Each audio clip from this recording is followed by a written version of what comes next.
નમસ્કાર મિત્રો, આજે આપણે વાત કરવા જઈ રહ્યા છીએ વિઘ્નહર્તા ભગવાન ગણેશજીના આગમનના પર્વ વિશે, જેને આપણે ગણેશ ચતુર્થી કે ગણેશોત્સવ તરીકે ઓળખીએ છીએ.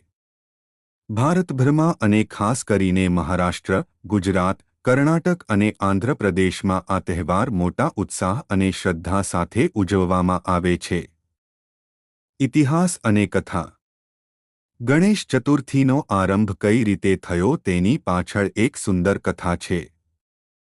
હિન્દુ પુરાણોમાં કહેવામાં આવ્યું છે કે દેવી પાર્વતીએ માટીમાંથી એક બાળકની પ્રતિમા બનાવી અને તેમાં પ્રાણ ફૂંક્યા. તે જ પ્રભુ ગણેશ હતા. માતા પાર્વતીએ તેમને પોતાના દ્વાર પર રક્ષા માટે બેસાડ્યા. ત્યારે ભગવાન શિવ આવ્યા અને ગણેશજીને અટકાવતા યુદ્ધ થયું, જેમાં શિવજીએ ગણેશજીનું શિર કાપી નાખ્યું.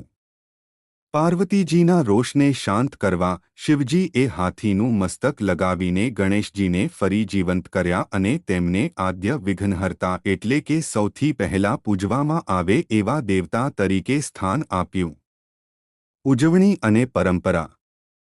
ગણેશ ચતુર્થી ભાદરવા મહિનાની શુક્લ પક્ષની ચતુર્થીએ ઉજવવામાં આવે છે. આ દિવસે ઘરમાં કે પંડાલમાં ભગવાન ગણેશની મૂર્તિ સ્થાપિત કરવામાં આવે છે.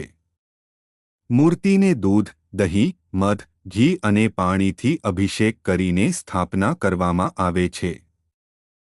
ગણેશજીને ખાસ મીઠાઈ મોદક ખૂબ પ્રિય છે, તેથી આ દિવસે મોદકનો ભોગ અવશ્ય ચડાવવામાં આવે છે. આ તહેવાર 1 દિવસથી લઈને 10 દિવસ સુધી ઉજવવામાં આવે છે. 10મા દિવસે અનંત ચતુર્દશીએ વિસર્જન કરવામાં આવે છે. ત્યારે ભક્તો નૃત્ય સંગીત સાથે ગણપતિ બાપ્પા મોરિયા, પુઢ્યા વર્ષી લવકારિયાના નાદ સાથે મૂર્તિનું વિસર્જન કરે છે. સામાજિક અને સાંસ્કૃતિક મહત્વ.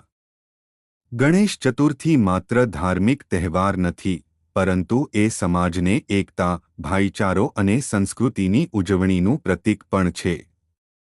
આ તહેવારને 19મી સદીમાં લોકમાન્ય બાલ ગંગાધર તિલકે સામાજિક આંદોલનનું સ્વરૂપ આપ્યું.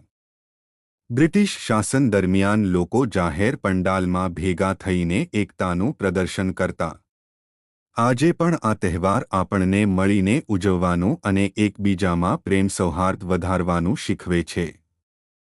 આજના સમયમાં ઉજવણી 6:40 આજના સમયમાં ગણેશોત્સવને પર્યાવરણ અનુકૂળ બનાવવા માટે માટીની મૂર્તિઓ અને કુદરતી રંગોના ઉપયોગ પર ભાર મૂકવામાં આવે છે. પાણી પ્રદૂષણ ન થાય તે માટે ઘરઘાટમાં નાના કદની માટીની મૂર્તિ અને ઘરાંગણે જ વિસર્જન કરવાની પ્રથા વધતી જાય છે. મિત્રો, ગણેશ ચતુર્થી આપણને આશીર્વાદ આપે છે કે જીવનમાંથી વિઘ્નો દૂર થાય, જ્ઞાન, બુદ્ધિ અને સમૃદ્ધિ મળે.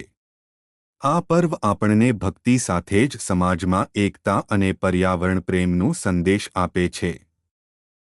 તો ચાલો આપણે સૌ મળીને બોલીએ, ગણપતિ બાપ્પા મોરિયા.